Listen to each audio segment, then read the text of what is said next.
오늘 우리에게 주신 하나님의 말씀은 마태복음 15장 우리 32절에서 39절입니다. 오늘 우리에게 주신 하나님의 말씀은 마태복음 15장 32절에서 39절입니다. 다 함께 찾으셔서요. 제가 한 절 읽고요. 여러분들이 한 절 읽고요. 이렇게 서로 한 절씩 교독하도록 하시겠습니다. 제가 먼저 32절 읽겠습니다. 예수께서 제자들을 불러 이르시되 내가 무리를 불쌍히 여기노라. 그들이 나와 함께 있은지 이미 사흘임에 먹을 것이 없도다. 길에서 기진할까 하여 굶겨 보내지 못하겠노라. 33절 여러분, 제자들이 이르되 광야에 있어 우리가 어디서 이런 무리가 배부를 만큼 떡을 얻으리이까. 예수께서 이르시되 너희에게 떡이 몇 개나 있느냐. 이르되 7개와 작은 생선 2마리가 있나이다 하거늘 예수께서 물에게 명하사 땅에 앉게 하시고 떡 7개와 그 생선을 가지사 축사하시고 떼어 제자들에게 주시니 제자들이 무리에게 주매 다 배불리 먹고 남은 조각은 7강주. 먹은 자는 여자와 어린이 외에 4,000명이었더라. 다 함께 예수께서 무리를 흩어보내시고 배에 오르사 마가단 지경으로 가시니라. 아멘. 여러분 오병이어를 기억하실 것입니다. 오병이어 다 아시죠?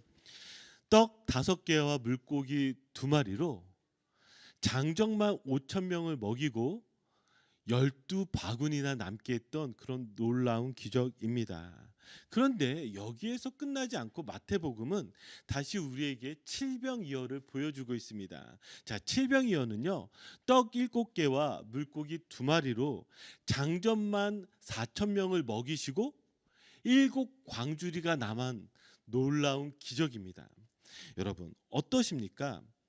지금 우리는 이 두 가지의 기적, 오병이어와 칠병이어의 기적을 보게 되는데요. 여러분들 생각에 어떤 기적이 더 놀라운 기적이라고 생각하세요?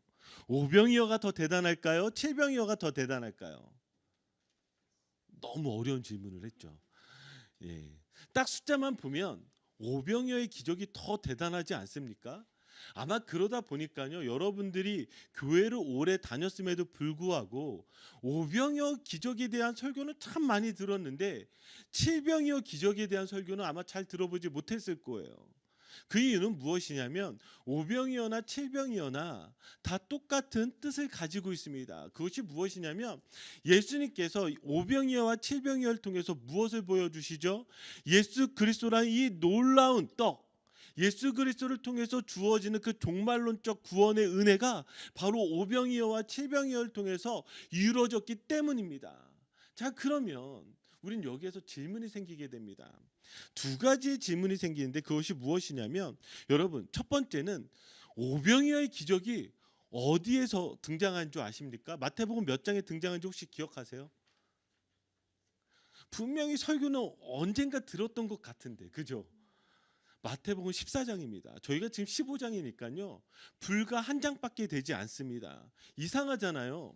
이게 같은 의미의 기적이라고 한다면 왜 마태복음 14장이 나왔던 이 오병이의 기적에 이어서 불과 한 장밖에 되지 않는 이 마태복음 15장에 이르러서 칠병이어의 기적을 행하시는가? 자, 그리고 두 번째는 무엇이냐면 같은 의미의 기적이라고 행하셨는데 왜 오병이어의 기적과 칠병이어의 기적은 숫자가 다르게 예수님께서 행하셨을까? 아마 여러분들 그런 의문들이 생길 것입니다. 자, 그래서요. 오늘 설교는요. 오병이어와 칠병이어를 비교하면서 칠병이어에 어떤 의미가 있는지 예수님께서 왜 칠병이어를 다시 행하셔야만 했는지 그 뜻에 대해서 한번 우리 찾아보도록 하겠습니다. 자, 먼저는 우리 첫 번째로 발견하게 되는 것이 33절 말씀인데요. 우리 한번 오병이어의 말씀인 마태복음 14장 13절 말씀과 같이 함께 보도록 하겠습니다. 먼저 우리 마태복음 15장 33절 함께 읽겠습니다. 시작. 제자들이 이르되 광야에 있어 우리가 어디서 이런 무리가 배부를 만큼 떡을 얻으리까. 마태복음 14장 13절 예수께서 들으시고 배를 타고 떠나사 따로 빈들에 가시니 무리가 듣고 여러 고을로부터 걸어서 따라간지라. 아멘. 자, 위에 있는 것이 칠병이어고요. 아래에 있는 것이 오병이어입니다. 여러분, 지금 이 두 구절을 보시면서 차이점이 무엇인지 발견하셨어요? 제가 하이라이트를 쳐놨는데 그것은 무엇이냐면 장소의 차이가 있습니다. 오병이어는 어디에서 일어난 기적이냐면 빈들이에요. 칠병이어는 어디에서 일어난 기적이냐면 광야입니다. 빈들과 광야. 그럼 다시 한번 질문해 볼게요. 여러분, 빈들과 광야 중에서 어느 곳이 사람이 살기 더 힘든 곳일까요? 광야죠. 잘하시네요. 광야입니다. 빈들보다도 더 어려운 것이 광야입니다. 그러니까 이 칠병이의 기적은 우리에게 무엇을 먼저 드러내고 나타내냐면 지금 사람이 더 살기 힘든 곳에 지금 무리들이 모여 있다라는 거예요. 근데 여기에 조금 더 우리가 잘 이해할 수 있도록 지금 칠병이어가 기록된 마가복음은 이곳에 모인 사람들이 어떤 사람들인지를 보여주고 있습니다. 마가복음 8장 3절이에요. 제가 읽어드릴게요. 만일 내가 그들을 굶겨 집으로 보내면 길에서 기진하리라. 그 중에는 멀리서 온 사람들도 있느니라. 여기에 지금 어떤 사람들이 있다고요? 멀리서 온 사람들이 있대요. 그럼 이 멀리서 온 사람들은 어떤 사람들일까요? 이방인들입니다. 이방인들. 지금 이 칠병이어가 오병이어와 다른 것이 무엇이라고 한다면 지금 빈들보다도 더 척박한 광야에서 어느 사람들을 향해서 기적이 베풀어졌다고요? 이방인들을 향해서 기적이 베풀어졌다라고 우리에게 보여주고 있는 거예요. 그러고 보니까 이 마태복음 15장은 어떤 말씀이 기록되어져 있죠? 우리가 지난 말씀들을 기억해 보면 크게 두 가지의 사건이 기록되어져 있습니다. 첫 번째 사건은 무엇이냐면 지금 예수님께 누가 찾아왔어요? 바리새인과 서기관들이 예루살렘으로부터 보냄을 받아 찾아왔습니다. 그 이유는 무엇이었죠? 예수님께 따지기 위해서예요. 예수님과 논쟁하기 위해서예요. 그 이유는 무엇이냐면 예수님이 장로들의 유전, 그 중에서도 정결법을 지키지 않았다라는 것입니다. 이 정결법이 중요한 이유는 무엇이에요? 정결법을 지켜야지만 깨끗해야지고 정결법을 지켜야지만 거룩해져서 하나님의 구원이 임한다라는 거예요. 그러니까 이것은 단순하게 손을 씻느냐 안 씻느냐의 문제를 넘어서 이스라엘 사람들이 생각하고 있는 구원에 대해서 이야기를 하고 있는 거예요. 자, 그러면서 두 번째 사건이 어떤 사건이었죠? 바로 이 가나안 여자의 딸, 흉악하게 귀신 들린 이 딸을 고쳐주는 사건이 등장하게 됩니다. 그런데 한번 우리 기억하시죠? 지금 이 여자가 어디로부터 나온 거예요? 두로와 시돈으로부터 나왔어요. 그리고 이 여자가 어떤 여자라고 이야기하고 있어요? 가나안 여자라고 이야기하고 있어요. 이거는 무엇을 나타낸다고요? 이방인 중에 이방인이라는 거예요. 이방인 중에 이방인. 아니 그러면 무엇이에요? 지금 정결법을 가지고 이야기를 하다가 구원을 가지고 이야기를 해야 되는데 이방인 중에 이방인이 이 가나안 여자는 절대로 구원받을 수 없는 사람인 거예요. 그렇죠? 절대로 구원받을 수 없는 이 이방인 중에 이방인인 이 여자를 예수님께서 기적을 베풀어 주시고 딸을 고쳐 주신 거예요. 자, 그러면서 등장하는 것이 무엇이라고요? 칠병이어라는 것이죠. 그럼 이 칠병이어는요, 지금 무엇을 비교하면서 나타내는 것일까요? 오병이어는 이스라엘을 위한 기적이라고 한다면 칠병이어는 나아가 이방인을 위한 기적이라는 것을 우리가 알 수가 있어요. 이것을 더 말씀 가운데 분명하게 알 수 있는 것이 무엇이냐면 칠병이어에 나타난 이 숫자의 의미를 여러분들이 보시면 더 분명하게 알 수가 있습니다. 성경에서는 이 숫자라는 것이 때로는 매우 중요하게 여겨지는데요. 그 이유는 무엇이냐면 이 이스라엘 사람들이 쓰는 언어가 히브리어잖아요. 히브리어는요, 모든 단어들이 다 자음으로 이루어져 있습니다. 그리고 그 단어들은 다 숫자를 나타내고 있어요. 그래서 여러분들이 보시는 이 서기관은요, 성경을 연구하는 사람들인데 더 정확하게 번역하자면 수를 연구하는 사람들입니다. 왜 수를 연구하는 사람들이라고 할까요? 히브리어 단어가 숫자이기 때문에, 히브리어 글자가 숫자이기 때문에 그 숫자들을 조합하고 맞춰보고 여기 안에 숨겨져 있는 예언을 찾는 것들이 바로 서기관들이 하는 일이었어요. 그러니까 여기에 나와 있는 이 숫자들도 우리가 볼 때는 그냥 스쳐 지나가지만 이 말씀을 읽는 이스라엘 사람들, 이스라엘 사람들은 이 숫자의 의미를 알고 있다라는 것이죠. 그러면 그것이 무엇인지 먼저 보도록 하겠습니다. 먼저는 떡의 개수인데요. 우리 한번 15장 34절과 마태복음 14장 17절을 보도록 하겠습니다. 자, 우리 34절. 자, 이 칠병이요. 여기에 숫자 무엇이 등장하죠? 7개가 등장을 합니다. 떡 7개요. 자, 오병이어는 숫자 무엇이 등장하죠? 떡 5개가 등장합니다. 자, 그러면 여기에서 우리가 발견해야 되는 이 숫자의 의미는 5와 7이죠. 5는요, 이스라엘 사람들에게 매우 중요한 숫자예요. 이들은 이 5를 항상 무엇과 연결해서 생각했냐면 모세 오경과 연결해서 생각했습니다. 그래서 이 5는요, 무엇을 나타내냐면 이스라엘을 나타내는 거예요. 특별히 어떤 이스라엘? 모세 오경을 받은, 그리고 이 모세 오경을 지키는 바로 그런 사람들을 나타내는 것이 바로 숫자 5라는 거예요. 자, 그럼 숫자 7은 무엇을 나타낼까요? 하나님께서 이 세상을 며칠 만에 창조하셨죠?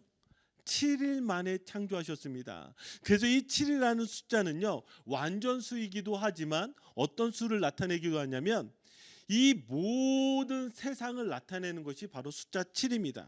자, 그다음 떡에 남은 광주리와 떡을 먹은 사람들의 숫자인데요. 우리 37절 38절. 여기에 다 배불리 먹고 남은 조각이 몇 광주리에 남았다고요? 7광주리에 남았습니다. 그리고 먹은 사람의 숫자가 몇이라고요? 4천 명이에요. 자, 마태복음 14장 오병이어를 보니까 자, 다 배불리 먹고 남은 조각이 몇 바구니에 찼다고요? 12바구니에 찼습니다. 그리고 몇 명이 먹었다고요? 5천 명이 먹었다고 합니다. 자, 그러면 여기에 먼저 차이점이 나오는 것이 무엇이냐면 광주리와 바구니예요. 그럼 제가 한번 물어볼게요. 광주리가 클까요? 바구니가 클까요? 광주리를 제가 본 적이 없어서 예, 이렇게 생각하시나요? 광주리가 훨씬 더 큰 개념입니다. 여기 나오는 바구니는요, 매우 작은 바구니를 뜻해요. 그래서 사람들이 볼 때 에이, 성경 보세요 목사님, 여기 지금 오병이어는 12바구니가 되니까 더 많은 떡이 남았잖아요. 이거 진짜 무식한 소리예요. 광주리는요, 매우 큽니다. 얼마나냐면 여기에 이 단어가 어디에 쓰이냐면 특별히 사도행전 가운데 지금 이 사울이 바울로 회심하게 되잖아요. 예수 그리스도를 만나서 미친 듯이 예수 그리스도에 대한 도를 전하게 되니까 사람들이 죽이려고 했단 말이에요. 그래서 그를 광주리에 담아서 피신시키게 됩니다. 그때 쓰이는 단어가 이 광주리예요. 사람이 들어갈 정도로 큰, 이만한 큰 7광주리하고 요만한 바구니, 도대체 떡은 어디 더 많이 담겼을까요?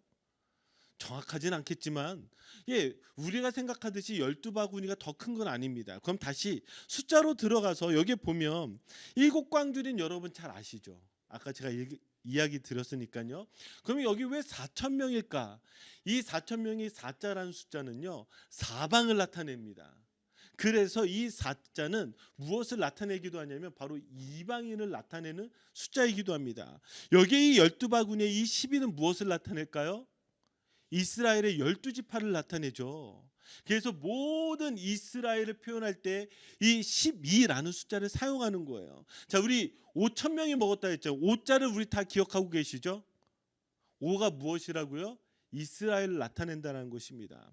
그러면 이 숫자를 보니까 더욱더 명확하게 이 7병이어의 기적과 5병이어의 기적의 차이가 명확한 거예요. 지금 7병이어는 누구를 향해서요?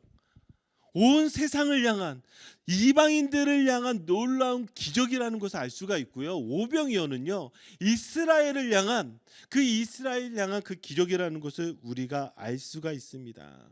자, 그러면 여기에 다시 이런 질문이 생기게 됩니다. 예수님은 지금 이 이스라엘을 향한 기적과 그리고 이방인을 향한 기적 가운데에서 혹시 행여나 다르게 행하시지 않으셨을까? 다르게 기적을 베푸시지 않으셨을까? 우리는 그런 질문을 가질 수가 있습니다. 자, 그런데요, 이 두 기적은요, 동일한 축복입니다. 어느 것 하나 더하거나 빼지 않은 동일한 축복이라는 것을 다시 말씀을 통해서 알 수가 있어요. 자, 우리 한번 15장 36절과 마태복음 14장 19절 말씀을 같이 한번 보도록 하겠습니다. 우리 같이 말씀 읽어볼까요? 먼저 36절 시작. 떡 7개와 그 생선을 가지사 축사하시고 떼어 제자들에게 주시니 제자들이 무리에게 주매. 자, 19절. 무리를 명하여 잔디 위에 앉히시고 떡 5개와 물고기 2마리를 가지사 하늘으로 축사하시고 떡을 떼어 제자들에게 주시매 제자들이 무리에게 주니. 아멘. 자, 여기 보이면은요. 예수님이 동일하게 축복하고 있는 것을 알 수가 있습니다. 4개 순서대로 하시죠. 떡을 가지시고 축사하시고 떼내시고 주시는 이 4가지의 모습으로 예수님은 동일하게 이 놀라운 기적을 행하십니다. 여러분 오병이어의 설교 기억하시나요? 이 모습이 어떤 모습이라고 하였죠? 마치 성만찬과 똑같은 모습이라고 하였습니다. 오병이어의 기적은 단순하게 우리를 배부르게 하시는 떡을 많이 주시고자 하는 그런 기적이 아니라 예수님은 지금 성만찬의 행위를 행하시고 계시는 거예요. 떡을 가지시고 떡에 축사하시고 떡을 떼시고 떡을 나눠주시는 바로 우리가 행하고 있는 그 성만찬의 모습이라고 제가 말씀을 드렸습니다. 지금 오병이어도 그렇고요, 칠병이어도 그렇고요, 똑같이 이 기적은 성만찬의 행위입니다. 그러면 이 성만찬의 행위라는 것은 무엇을 나타내는 거예요? 오직 예수 그리스도의 피와 살을 통하여서만 우리가 구원을 얻는다는 그런 놀라운 생명의 기적이 바로 이 오병이어, 칠병이어인 거죠. 그럼 우리가 여기에서 보게 되는 것은 무엇이에요? 마치 이 율법 가운데 버려진 것 같고 구원을 도저히 받을 수 없는 그런 자격 없는 이방인들에게도 지금 예수님의 이 놀라운 구원의 은혜가 임하여지고 있다라는 사실인 것이죠. 여러분 그러면 여기에서 우리가 받게 되는 이 놀라운 은혜가 무엇인 줄 아십니까? 저는 이 말씀을 읽으면서 제 안에 어떤 마음이 생겼냐면 나같이 자격 없는 사람에게 예수님은 동일하게 이 놀라운 은혜를 부어주시는구나 이것을 보게 되는 거예요. 우리가 신앙생활을 하다 보면 참 힘들 때가 많습니다. 언제 가장 힘든 줄 아십니까? 하나님이 나를 사랑하시지 않는 것처럼 느껴질 때, 그래서 저 사람은 사랑하는데 나는 사랑하지 않는 것처럼 그렇게 느껴질 때에 여러분 참 많이 힘들게 됩니다. 일전에 제가 좀 창피한 간증을 좀 할까 하는데요. 제가 신대원을 졸업하고 미국에 유학하러 왔습니다. 근데 이 미국에 유학하러 왔는데 제가 참 어리버리해요. 그러다 보니까 사기도 당하고 그러다 보니 무엇입니까? 가져온 한 학기의 학비를 다 써버릴 수밖에 없는 상황이었습니다. 제 마음이 얼마나 힘들었는지 몰라요. 저는 공부하고 싶어서 미국에 왔는데 공부할 상황이 안 되는 거예요. 그러니까 하나님이 참 원망스러웠습니다. 그런데 섬기던 교회에서 기회를 주어서 다른 교회에서 하는 컨퍼런스를 가는데 거기에서 누구를 만난 줄 압니까? 신대원 때 같이 공부했던 친구를 만난 거예요. 그리고 그 친구가 저랑 같은 조인 거예요. 2명씩 짝인데 저랑 같은 룸메이트인 거예요. 얼마나 놀라운 일입니까? 얼마나 기쁩니까? 그래서 이런저런 미국 생활 회포를 나누는데 제가 너무 힘든 거예요. 그 친구는 유학을 와서 좋은 집에 살면서 공부를 다 하고 거의 다 맞춰가고 있는 거예요. 고생에 1도 안 한 거예요. 제가 들을 때는 저는 미친 듯이 고생만 하고 있는데 속에서요, 아멘, 할렐루야, 너 너무 잘 됐어 이렇게 나와야 되는데 제 속에서 꿍한 거예요. 그러다 터진 거예요. 언제 터진 줄 아십니까? 그 컨퍼런스에서 그 교회에서 하는 각 가족에게 이렇게 매칭을 시켜주거든요. 근데 그 친구가 막 자기가 받은 은혜를 자랑하는 거예요. 하나님이 저에게 은혜를 주셔서 미국에 오게 하시고 좋은 학교에 들어가게 하시고 그리고 학비 걱정 없게 하여 주시고 좋은 집도 만나게 하여 주시고 우리 애도 좋은 선생님 만나 막 이런 간증하니까 막 거기에 있는 소그룹에 있는 집사님들이 아멘 아멘 아멘 하는데 이제 제 차례가 된 거예요. 제가 뭐 간증해요? 그래서 제가 미국에 오는데 미국에 오기까지 비행기 표도 없어가지고 오기까지 제가 일했던 일들 이야기하고 오자마자 사기당한 일 이야기하고 사기당해서 학비 다 날린 이야기하고 그 교회에서조차도 사기당해가지고 제가 시애틀까지 가서 죽도록 고생하다가 겨우 여기까지 왔습니다. 이 모든 것이 은혜입니다. 속에서요 그날 밤에 열불이 나는데, 이게 우리가요 살다 보면 언제 가장 힘든 줄 아세요? 아니 저 사람은 사랑하는 것 같은데 나는 안 사랑하는 거예요. 우리 장로님 맨날 막 간증하시는데, 와 우리 장로님 기도는 다 들어주시는데 왜 내 기도는 안 들어줘? 우리 권사님 저렇게 놀라운 간증이 있는데 왜 나는 간증이 없어? 사실은요 우리가 신앙생활하면서 제일 힘든 게 뭐냐면 내 옆에 있는 사람 때문에 상처받아요. 내 옆에 있는 사람 하나님 사랑하는 것 같은데 하나님이 날 사랑하지 않는 것 같으니까 정말 화가 나고 열불이 나는 거예요. 오늘도 예배를 드리는데 여러분 이 자리에 앉아 있으면서 여러분들의 마음은 어떠세요? 저는요 이 칠병의 기적이 그런 우리들에게 위로를 주는 말씀이라 저는 믿습니다. 왠지 아세요? 이 칠병에 온 사람들 보세요. 사람이 살 수 없는 이 광야와 같은 곳에 모인 사람들이에요. 아니 율법에서 구원받을 수 없다라고 선포되어진 이방인들이에요. 그런 그들에게 예수님은요 동일하게 구원을 베푸시고 계시다는 사실이에요. 내가 너를 버리지 않아. 내가 너희도 똑같이 구원할래. 이거 말씀하시는 거예요. 그때는 이해가 되지 않는데 시간이 지나면서 제가 이해가 되는 거 하나가 있어요. 그게 무엇이냐면 하나님이 나를 사랑하시고 나를 그 시험과 광야와 같은 시간 속에서 절대로 버리시지 않고 나를 끝까지 붙들어 주셔서 여기까지 인도해 주셨다는 사실이에요. 여러분 하나님은요 예수 그리스도라는 이 놀라운 은혜를 칠병을 통해서 다시금 우리에게 보여주신 줄 믿습니다. 아멘. 여러분 힘드세요? 어려우세요? 지금 힘든 시간들을 지나가고 계세요? 여러분들의 기도가 이루어지지 않고 여러분들의 마음의 소원이 이루어지지 않고 어쩌면 제일 가까운 사람들에게 상처받고 있고 계세요? 그러나 기억하세요. 예수님은 그런 여러분들을 향해서도 놀라운 칠병이어의 기적을 베푸시고 계시다는 사실입니다. 자, 그래서요 이 말씀을 기억해 보세요.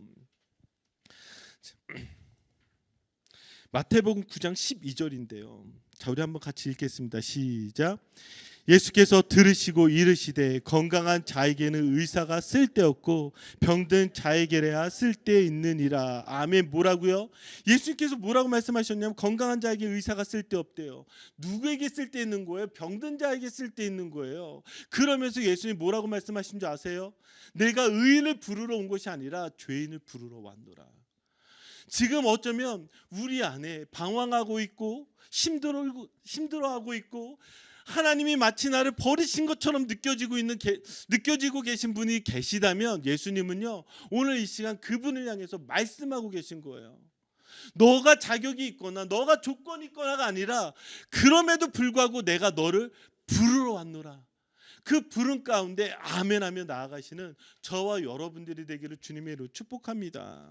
자, 그러면서 제 눈에 다시 들어왔던 말씀이 어떤 말씀이냐면 바로 이 34절이에요. 자, 우리 같이 한번 읽어보겠습니다. 예수께서 이르시되 너희에게 떡이 몇 개나 있느냐 이르되 7개와 작은 생선 2마리가 있나이다 하거늘. 아멘. 자, 여기에 지금 예수님이 물으세요. 너희에게 떡이 몇 개나 있느냐. 여기 몇 개 있다 그래요? 7개가 있다라고 합니다. 제가 이 말씀이 제 마음 가운데 확 남았던 이유가 이 말씀 준비하다가 이 문장이 제 눈에 확 들어오는 거예요. 그러면서 마치 이렇게 질문하는 거예요. 우리에게 질문하는 것과 같이 너희에게 떡이 몇 개나 있느냐.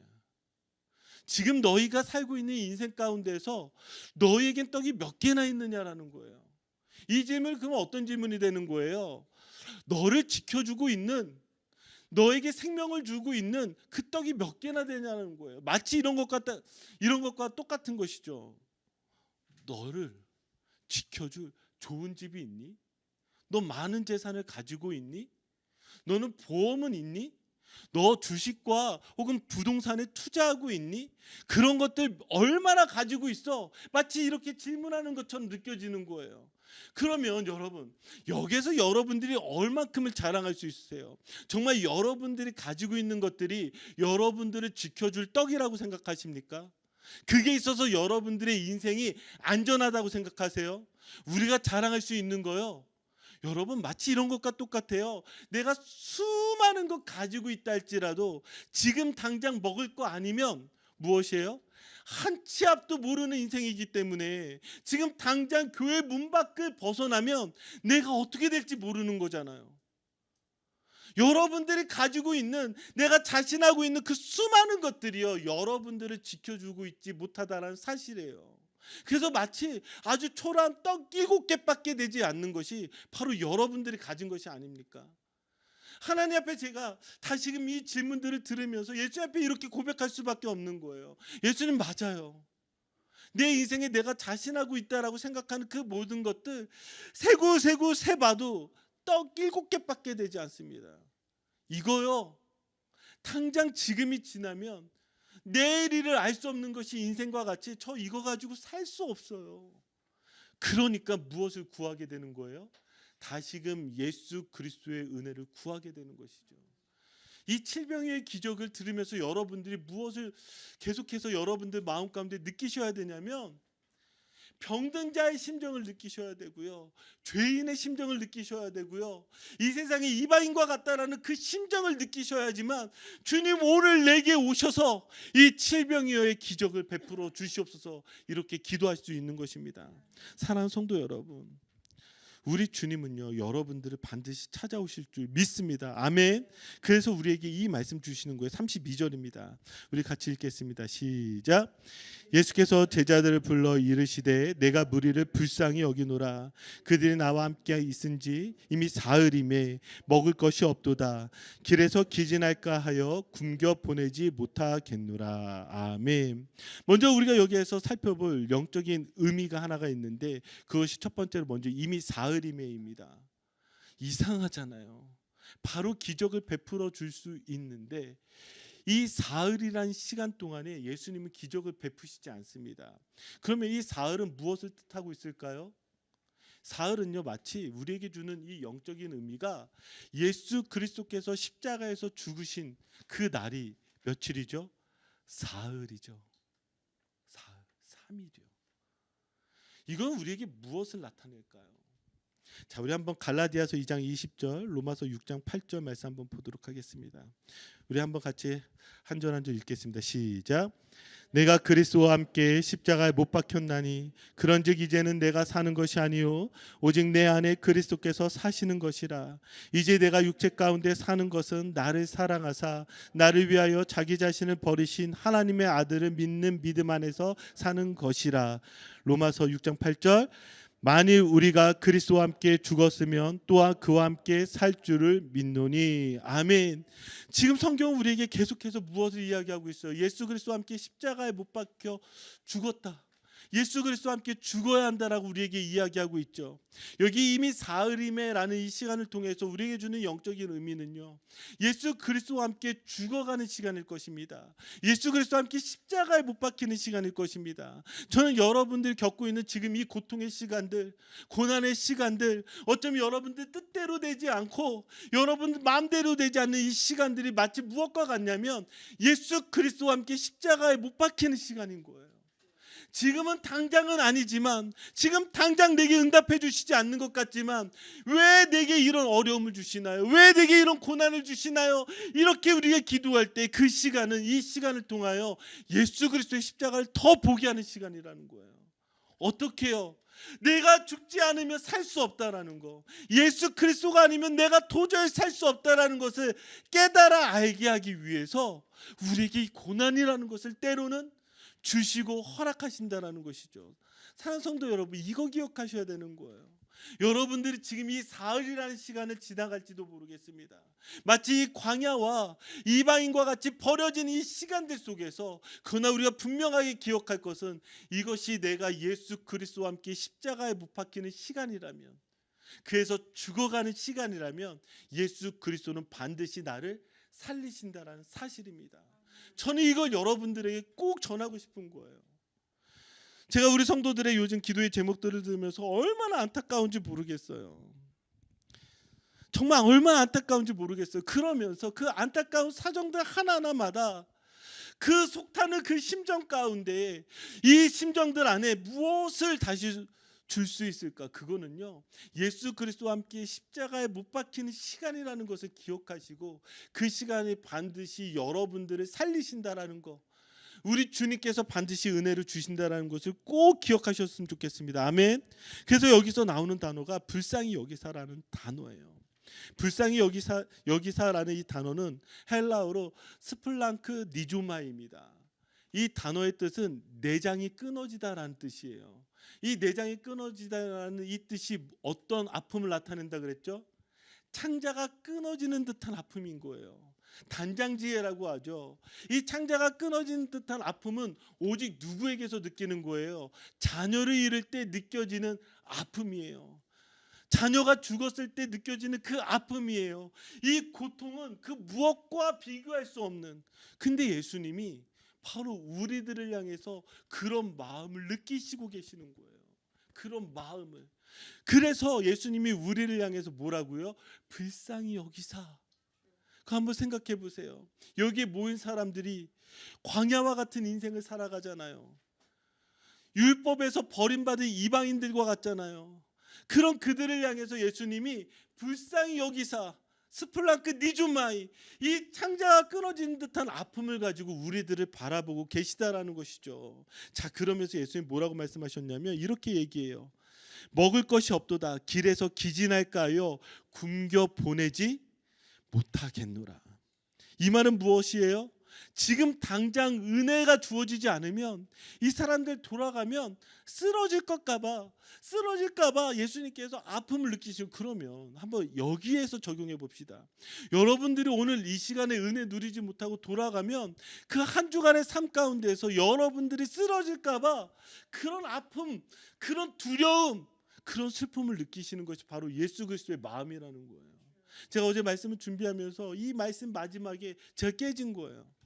저에게 있어서 오직 하나는 무엇이냐면, 오늘 당장 주일의 예배에서 여러분들 은혜를 누리지 못하면 한 주간의 삶에서 여러분 무엇으로 은혜 누리실 거예요?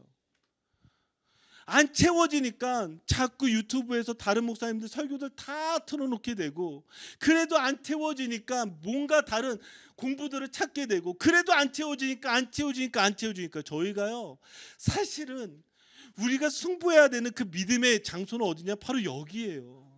바로 오늘이에요. 이곳에서 예수님께서 여러분들 향해서 주시고자 하는 그 마음, 그 은혜를 누리며 한 주간 여러분들 삶에서 승리하게 될 줄 믿습니다. 아멘. 자, 이제 말씀을 마무리 짓겠습니다. 칠병이어는요, 강야와 같이 척박한 인생을 사는 사람들을 향해서, 이방인과 같이 버려져 절망적인 사람들을 위해서 예수님께서 보여주시는 놀라운 기적입니다. 우리가 살 수 있는 것은요, 예수 그리스도의 부르심 앞에 나아가는 것입니다. 나를 불쌍히 여기시는, 그래서 나를 위해서 구원의 증표로 보여주신 그 십자가 앞에 나아가는 것입니다. 사랑하는 성도 여러분, 여러분들 향해서 부르시는 이 예수 그리스도의 부르심 앞에 나오시기를 주님의 이름으로 축복합니다. 같이 기도하겠습니다.